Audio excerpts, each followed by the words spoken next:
여러분 안녕하십니까. 오늘은 2023년 10월 22일입니다. 지난 시간에 박정희 대통령 세상에 잘 알려지지 않는 연설을 제가 함께 공부해 보도록 하겠습니다. 지난 시간에는 제가 어떤 걸 가지고 공부를 했냐면은 예산을 가지고 공부를 했었죠. 예산. 박 대통령이 예산 편성 방법은 어떻게 했느냐라는 이런 내용을 가지고 우리가 함께 공부를 해본 적이 있습니다. 오늘은 그 예산을 어떻게 편성을 해서 그것을 잘 활용하느냐, 국민들이 세금을 철저하게 잘 관리해야 된다라는 내용을 박정희 대통령은 시도지사, 장관들한테 얘기를 합니다. 그 내용을 제가 잠시 읽어보도록 하겠습니다. 그래서 우선 순위가 높은 사업의 예산을 우선적으로 편성하고 모자라는 것은 뒤로 미룬 다음 만약 추가적으로 중앙에서 특별 교부세 기타 별도의 보조적인 재원이 있으면 한다는 방법으로 예산을 짜고 집행하는 것이 예산을 가장 효율적으로 사용하는 방법이라는 것을 강조하는 바입니다 라고 얘기합니다. 자, 이 내용은 뭘까요? 이 내용은 이렇습니다. 박정희 대통령께서 그 정부를 믿지 말고 스스로 예산을 편성하는데 이 예산 편성 방법에 있어서 너무 중앙정부에 의지하지 마라. 쉽게 말씀드리면 우선순위가 높은 사업에 예산을 배정해야 된다는 얘기죠. 그냥 돈도 안 되는 거, 쉽게 해서 국민 생활에 불필요한 거에 대해서는 뒤로 밀어라. 뒤로 미루고 이것을 뒤로 미룬 다음에 나중에 필요하다면 그때 다시 한번 생각을 해보자라는 내용입니다. 무조건 예산을 편성하지 말고 소소하게 자세히 파악을 하고 그거에 대해서 필요하다고 생각할 때는 중앙정부한테 그것을 요청하라 라는 내용이었습니다. 국민이 낸 세금을 가지고 어떻게 예산을 편성할 것인가에 대해서 또 어떻게 효율적으로 사용하는 방법에 대해서도 철저하게 직접 그 예산을 집행하고 예산을 짜고 집행하는 부서한테 이런 얘기를 하죠. 이 정도로 심지어는 이 얘기가 무슨 얘기냐면은 국민들이 내는 세금, 그러니까 허리띠를 졸아매고 국민들한테 걷어들인 세금을 함부로 남용하지 말라는 얘기죠. 내 돈이 아니라고 해서 이것을 함부로 남용했을 때는 그냥 쉽게 말씀드리면 내가 간과하지 않겠다, 계속 보고 있겠다 라는 내용이었습니다. 이게 그래서 이 박정희 대통령이 이렇게 또 얘기를 합니다.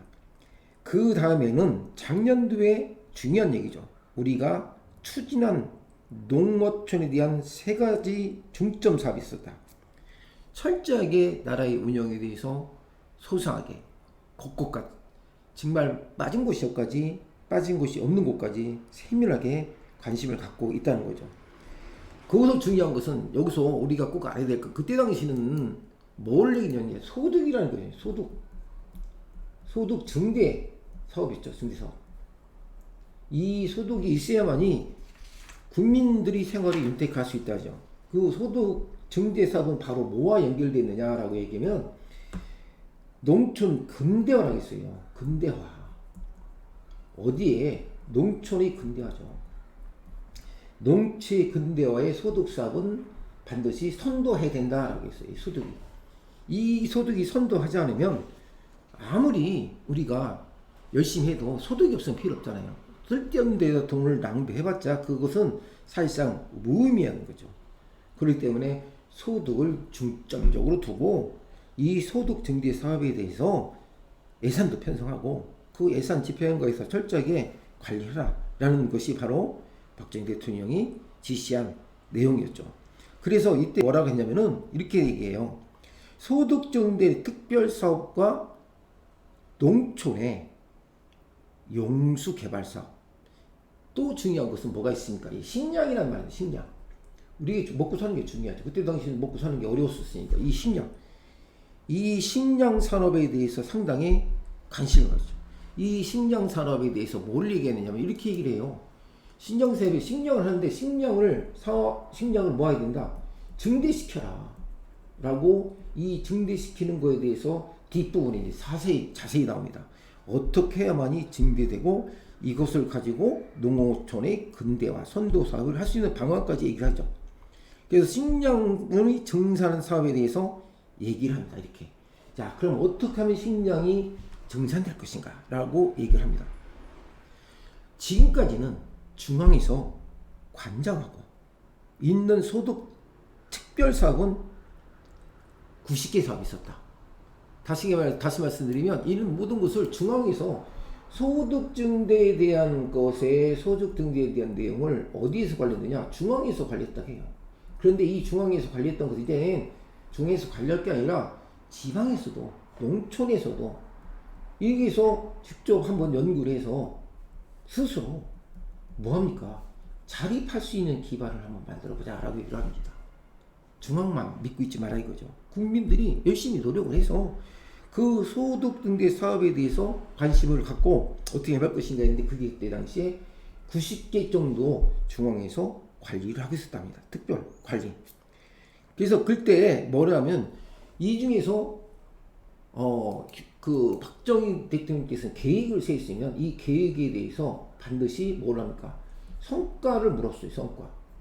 어떻게 잘했고 이 성과에 물은 거에 대해서 이 성과가 좋은 곳에는 소득 증대 사업에서 효과가 있는 곳에서는 지원을 더 많이 해줬고 그렇지 않은 경우에서는 왜 문제가 있었는지에 대해서 그 문제의 요점을 파악하는 직접 관리했었죠. 요점 파악을 할 수 있는 그는 농촌에 대한 특별한 관심이 있었죠. 그러다 보니까 파악을 하고 나서 어떻게 했냐면은 작년도에는 중앙에서 관리해서 어떻게 했는데 야 나머지 이거에 대해서는 완성이 몇 퍼센트가 완성이 되었다라고 해가지고 파악을 하고 있었다는 얘기죠. 그 파악한 걸 가지고 또 다시 이것을 갖다가 어디다가 다른 곳에 이것을 새마을 운동, 다른 곳에 새마을 운동에 대한 그런 요점이 어디에서 무엇을 어떻게 했기 때문에 우리가 소득증대 사업이 되었다라는 것을 새마을 운동을 통해서 널리 알려줬다는 거죠. 이 점이 우리는 무지무지 중요합니다. 모든 국민이 잘 살 수 있게끔. 조금만 무슨 일이 성과가 좋다라고 하면은 이 성과에 대해서 보고회를 한다든가 이것을 가지고 모든 그 농어촌이 잘 살 수 있게끔 보급을 시켰다는 얘기. 이 성과에 대한 보급을 하는데 역점을 두었다라는 거죠. 그게 바로 역점 사업이죠. 보고 역점 사업이 됐다는 얘기죠. 이런 식으로. 그러니까 서로가 뭐가 있으면 경쟁이 일어날 수밖에 없죠. 나도 열심히 해서 중앙에서 보조금을 받고 지원을 더 받아가지고 우리 농촌과 우리 국민이 경제 소득에 대해서 어떻게 더 활성화시킬 수 있도록 해주었다는 얘기죠. 경쟁을 시킨 거죠. 그래서 박정희 대통령은 이렇게 얘기를 합니다. 예를 들어서 좀 제가 또 한번 읽어보도록 하겠습니다. 예를 들면 밤나무를 심었는데 작년에 기후가 너무 추워서 묘목이 태반 얼어 죽었다든지 상묘를 심었는데 역시 기후가 너무 추워서 동사를 했다든지 또는 농산물 가공 처리 공장을 세웠는데 여기에 대한 사업을 충분히 검토하지 않고 세웠기 때문에 과잉 투자가 돼서 공장 자체는 움직이고 있지만 그 은행 이자 기타 대외 부채가 너무 많아서 도저히 그 공장의 수지가 맞지 않는다든지 축사를 하느냐고 사일로를 세웠는데 기술이 부족해서 그 안에 들어있는 사료나 엔실리지가 전부 썩어서 실패했다든지 라는 등등 예가 있다고 얘기를 합니다. 이게 특히 농업촌 근대화에 있을 적에 국민들이 생활 그 방법에 대해서 문제가 있는 것까지 일일이 다 뭐가 하고 있었다. 이런 문제점에 대해서 파악을 하고 있었다라는 얘기죠. 이 파악을 해가지고 이 세상에 이렇게 이 정도로 그러니까 우리가 뭘 했고 뭘 했는데 뭐가 잘못돼서 기후에 물론 천지지변 같은 것에 대해서 뒤에 얘기를 합니다. 이런 것을 잘못해서 문제점이 있다든가 이런 거에 대해서는 어떻게 했으면 좋겠느냐라고 얘기해요. 그 문제점까지 이 파악을 해서 제시를 한다. 그리고 이 제시한 내용을 보고를 또 받아요. 그래가지고 여기에 들어가는 것 전부 다 예상이죠. 돈이죠. 이 돈에 대한 쓸데없이 낭비하는 것을 철저하게 국민의 세금을 어떻게 했습니까? 중요시했다는 얘기죠. 이게 바로 박정희 대통령의 정신이 묻어있는 거죠. 그래서 이 문제점을 파악을 해가지고 피드백을 시켜서 그 문제를 해결하려고 했던 거죠. 그래서 항시 이렇게 얘기합니다. 항시 내가 여러분들에게 강조한 바와 마찬가지로 참 중요한 얘기를 합니다. 강조하는 바와 마찬가지로 뭐라고 합니까? 우리가 어떤 사업을 하는 데 있어서 어떤 사업을 진행하는 데 있어서 진행에 있어서 이렇게 얘기해요.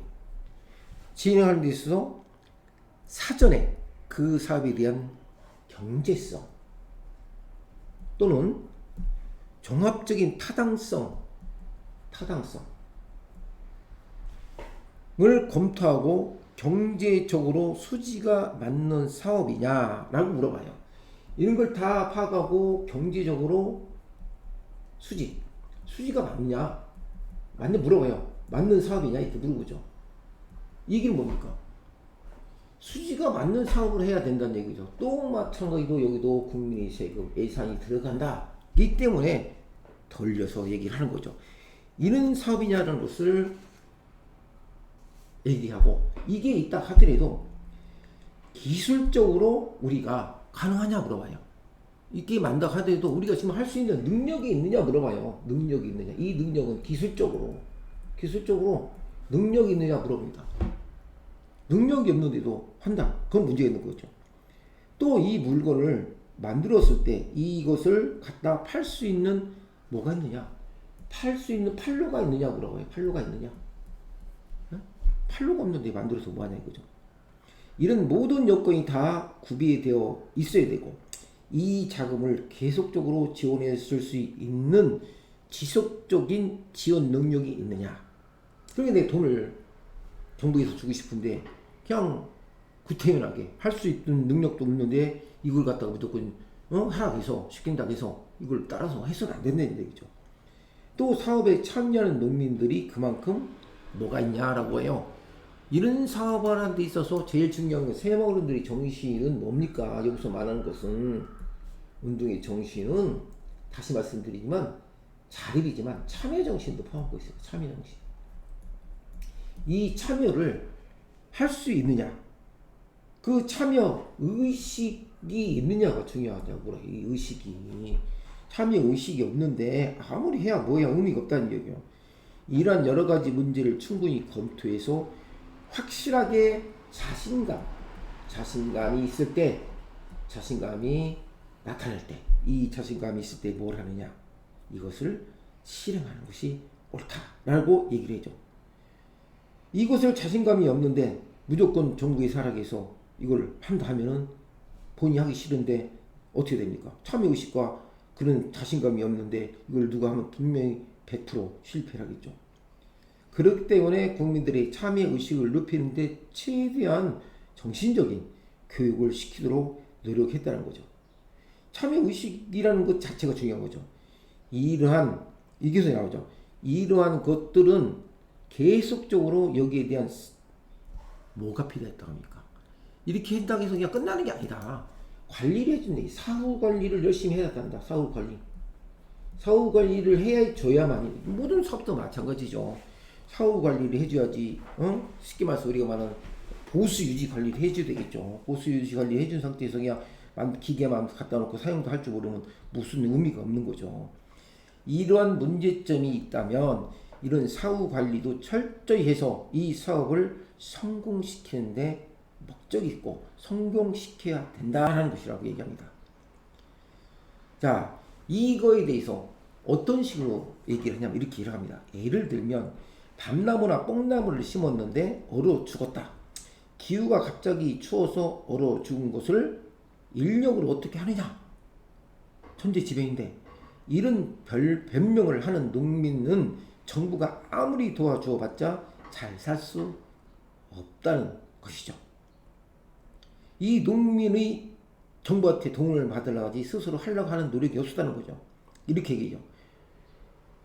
아무리 도와줘봤자 잘 살 수 없는 농민이고 정부가 도와줄 수 없는 농민이라고 나는 단정을 합니다. 모든 사업을 지도하는 일선 공무원 여러분들에게도 그러한 책임이 있다고 생각해야 할 것입니다. 라고 합니다. 그래서 이 사후관리라는 것은 이것을 무조건 농민들한테 심고 하게 하는 게 아니라 이 문제에 대해서 누가 일선 공무원들이 그죠? 일선 공무원들도 그 책임이 있다라고 얘기를 해요. 책임이 있다. 이게 바로 사후관리를 해주라 라고 얘기하는 거죠. 그것을 일선 공무원들이 그런 책임이 없으니까 나는 뭐 이렇게 심으라고 하고 했기 때문에 나머지 농민들이 책임이라 천재집에 있는 것을 다 얼어 죽은데 어떻게 하란 말이야 라는 거에 대해서만 끝날 게 아니라 예를 들어서 이런 일이 발생을 하면 이 사후 관리에 대해서 일선 공무원들과 뒤에도 나옵니다. 일선 공무원들과 그 농민들이 힘을 합해서 이 문제점을 좀 파악을 해서 개선시킬 수 있는 곳을 만들어서 중앙에 보고하고 중앙에서는 이것을 다시 이 토대를 가지고 다른 지역에 이 사례를 알려줌으로써 최대한 사고, 다시 말씀드리면 그런 어떤 문제점이 다시 발생하지 않도록 반드시 뭐를 시켰다? 피드백을 시켰다는 얘기죠. 피드백을 시키는 것이 무지무지 박정희 대통령을 했다는 겁니다. 이 점이 우리가 박정희 대통령이 모든 면에 있어서 피드백이냐, 사업을 하고 검토하고 문제점 발견하고 다시 수정하고 고치고 이런 과정을 반복적으로 지키면서 실패할 수 있는 요소를 줄였다는 얘기죠. 이것이 바로 박정희 대통령이 새마을운동의 점화가 시작됐다고 보는 거죠. 자, 이런 것들이 뭐 한두 개가 아닙니다. 예를 들어서 이렇게 나옵니다. 가령 우리나라의 겨울철에 가장 추울 때는 영하 몇 도까지 내려간다는 것은 과거의 오랜 통계조사로서 다 알고 있지 않느냐. 그렇다면 뽕나무와 밤나무, 묘목, 기타 과수의 묘목이 이러한 정도의 기온에 견딜 수가 있느냐 없느냐 하는 것은 사전에 충분히 검토해 됐으라는 얘기죠. 사전에 충분히 검토를 하지 않고 그냥 심으라 해서 심는다라는 것이 아니라 사전에 검토를 해서 이 사전 검토한 내용이 그 지역의 실정에 맞느냐 맞지 않느냐 맞느냐 맞지 않느냐를 갖다가 판단을 하라는 얘기죠. 충분히 검토해야 해서 또 과거의 경험에 비추어서 심으면 절반은 죽고 절반은 겨우 산다는 것은 통계가 이미 다 나와 있다. 이 나무가 전부 얼어 죽지 않도록 뭘 하나? 방법을 알려줍니다. 방법까지도. 이 방법 알려주는 이 방법이 이렇게 얘기합니다. 흙을 덮어 씌운다든가 아니면 집으로 나무 하나를 전부 싸매는 등 무슨 대책을 세워 적어도 심은 첫 해만은 마치 어린아이를 보호하듯이 우리가 잘 가려서 월동을 해야 되겠다라고 합니다. 이게 모든 그게 여기서 필요한 것들은 전부 다 이것은 실패를 줄이려고 했었죠. 그래야 우리가 빠르게 성장을 할 수 있다. 빠른 성장을 가져올 수 있다. 라고 얘기한 거죠. 이 빠른 성장을 위해서는 이걸 우리가 열심히 노력하자. 그 원인이 뭐고 그 원인에 대해서 분석하고 파악하고 있는 내용에 대해서 철저히 관리를 해줘야 된다고 얘기를 합니다. 그게 혼연일체가 된 거죠. 쉽게 말씀드려서 어떻게 되냐. 정부와 일선 기관에 있는 공무원과 또 뭐가 있습니까? 농민이 함께 혼연일체가 돼야 된다라고 얘기해요. 혼연일체를 통해서 실패를 줄이는 데 목적을 줬다는 얘기죠. 이게 바로 이렇게 함으로써 뭘 가져옵니까? 농민이 소득 증대와 연결될 수 있다. 여기서 말씀드리는 소득 증대에 대해서 제가 말씀드린 겁니다. 소득 증대 사업이 이렇게 해야만이 이루어질 수 있다는 거죠. 이 소득 증대 사업의 제일 중요한 것은 소득 증대 이렇게 또 얘기를 합니다. 소득 증대 사업 이 소득 증대사업은 덮어놓고 정부에서 예산을, 그죠? 예산을 가져다가 많이 지원해 주면 다 잘 된다 하는 식의 사고방식. 정부 예산을 다 가져다 주면 다 잘 된다는 이 사고방식의 문제점. 버려라. 이 사고방식을 버리고 근본적으로 고쳐야 된다는 얘기죠. 일선의 우리 공무원들도 이러한 사고방식을 고쳐야 되겠고, 또 여기에 참여한 국민들도 그런 생각을 고쳐야 된다라고 얘기를 합니다. 그래서 누구 하나만 책임 있는 게 아니라 이 사고방식은 정부 행정부에서만 있는 이 사고방식은 국민뿐만 아니라 공무원 또 정부 이 모두가 함께 불필요한 것에 대해서 고치고 개선하라라고 지시를 합니다. 이게 박정희 대통령 연설문에 나와 있습니다. 소득증대사업은 농촌 근대의 선도 사업이라고 얘기를 했듯이 이렇게 철저하게 소득증대를 해야만이 우리 국민들이 어렵고 힘든 세월을 견뎌내고 빨리 우리도 자립할 수 있는 그런 기회를 갖는 데 있어서 혼연일치가 돼야 된다라는 것을 특별히 이렇게 강조한 거죠. 모든 면에 있어서. 자, 오늘은 제가 소득증대 사업은 농촌 근대의 선도 사업이다라는 내용을 가지고 여러분과 함께 했습니다. 구독과 좋아요를 누르시면 저에게 큰 힘이 됩니다. 계속해서 제가 박정희 대통령께서 지으신 세상이 잘 알려지지 않는 박정희 대통령 연설문을 여러분과 함께 하도록 하겠습니다. 다음 시간에 뵙도록 하겠습니다. 안녕히 계십시오.